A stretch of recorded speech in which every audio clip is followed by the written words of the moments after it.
Bienvenidos. Hoy vamos a sumergirnos en una idea muy potente, inspirada en el pensamiento junguiano: cómo podemos transformar el miedo a estar a solas en nuestra más grande fortaleza. Para empezar a desglosar este tema, arranquemos con una pregunta que, la verdad, toca una fibra muy común en la experiencia humana. ¿Qué tal si el verdadero problema no es la ausencia de otros? La idea central aquí es que quizás lo que nos aterra de verdad es enfrentarnos a lo que surge cuando todo el ruido de afuera simplemente desaparece. Y esto nos lleva directamente a nuestro primer gran concepto de hoy, esa carrera constante para escapar de nuestro propio mundo interior. Pensemos un poco en cómo lo hacemos. Levantamos verdaderas murallas, ¿cierto? Ruido constante, la agenda social a tope, una relación tras otra. Todo esto con un único fin: evitar esa conversación pendiente, la más importante de todas, la que tenemos con nuestro propio ser. Y aquí hay una frase de La Fuente que de verdad impacta. Dice algo así como que cuando la vida nos quita esas muletas emocionales, el golpe duele muchísimo, porque en el fondo no había nada sólido que nos sostuviera. Se habla de una paz prestada, una que depende completamente de los demás, súper frágil. Pero ¿y si estar a solas no tiene por qué ser una caída libre?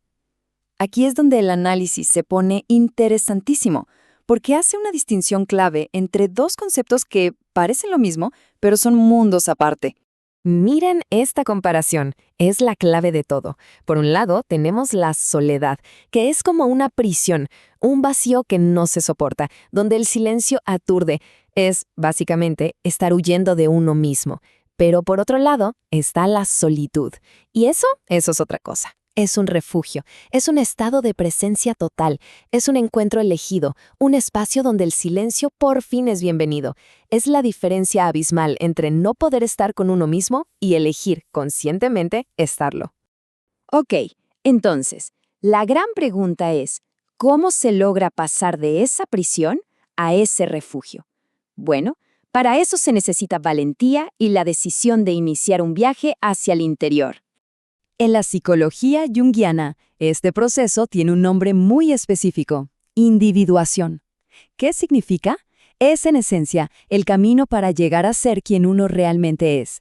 Es un proceso de quitarse las máscaras, las expectativas de los demás, todo eso que no nos pertenece, para por fin descubrir nuestra verdadera esencia. Y claro, esto no ocurre por arte de magia. Construir ese hogar interior es un trabajo activo. El material que analizamos propone algunos pasos. Primero, empezar con el silencio, o sea, apagar las distracciones a propósito. Segundo, y esta parte es difícil, sentarse con lo que aparezca: la incomodidad, la tristeza, el miedo, sin salir corriendo. Tercero, escuchar esa voz interior sin juzgarla. Y por último, algo fundamental: integrar la propia sombra. Hablemos un poco más de la sombra, porque es un concepto central. No se trata solo de las cosas malas que no nos gustan de nosotros, como la rabia o la envidia. También son partes muy poderosas que quizás nos enseñaron a esconder, como la ambición o la seguridad en uno mismo.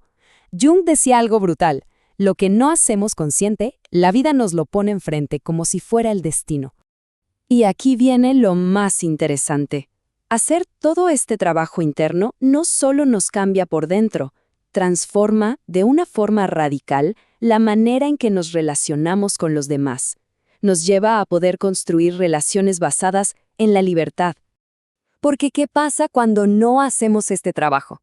Caemos en lo que se conoce como proyección. Empezamos a esperar que nuestra pareja, nuestros amigos, llenen esos vacíos que no hemos atendido. Les cargamos con nuestras necesidades y nuestras sombras no reconocidas, creando una dependencia que al final es muy peligrosa para todos. Esta tabla lo resume perfecto. Hay relaciones que nacen de la necesidad, del vacío. El motivo de fondo es escapar de uno mismo, y la pregunta silenciosa es: ¿puedes salvarme? Pero hay otro tipo de relaciones, las que nacen de la elección, desde la plenitud. Ahí el motivo es compartir lo que ya se es, y la pregunta cambia completamente a: ¿podemos caminar juntos? La diferencia es total. Y todo este camino de autoconocimiento, de construir ese hogar interior, nos lleva inevitablemente a un punto de inflexión, a un momento que requiere una valentía enorme: el valor de decir basta.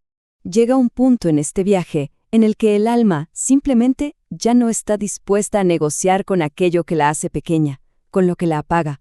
Y ojo, no es un grito ni una pelea, es un clic interno, silencioso pero definitivo, donde la propia conservación se vuelve la máxima prioridad. Es ese preciso momento, el momento en el que desde lo más profundo sale un basta, un hasta aquí llegó. Es una negativa rotunda a seguir traicionándose para complacer a otros o para mantener una paz que en realidad es tóxica. Y que esto quede muy claro, preservarse no es egoísmo. La fuente lo pone así. Es la única manera honesta de seguir existiendo sin romperse en 1000 pedazos irreconocibles. No se trata de un ataque hacia nadie, es el acto de amor propio más grande y honesto que existe. Y todo esto nos deja con una reflexión final, una pregunta que de verdad resuena con fuerza. ¿Podemos hacer este trabajo de construirnos por dentro de manera consciente, por elección? ¿O podemos esperar a que una crisis nos golpee y nos demuestre, de la peor manera, que no teníamos dónde sostenernos? La lección, parece, va a llegar de una forma u otra. La verdadera pregunta es si tendremos el valor de elegir cómo queremos aprenderla.